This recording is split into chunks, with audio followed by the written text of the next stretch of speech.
আমরা গীবতের চেয়েও বড় পাপ হলো মিথ্যা অপবাদ দেওয়া। কথা বোঝেন না?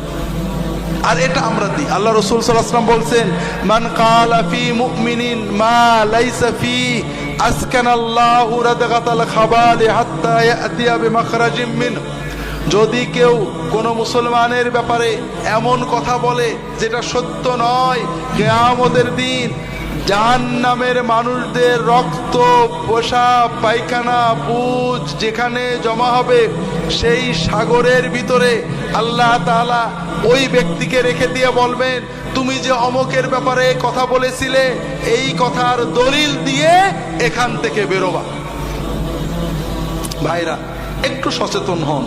আমরা কি না বলি, বিশেষ করে যারা ইসলামী আপনারা এখানে আছেন, এক দল আর এক দলের বলি ও হলো ইহুদি খ্রিস্টানের দালাল, ও হলো আমলিগের দালাল, ও হলো কি বলে বিএনপির দালাল, ও নাকি অমকের কাছে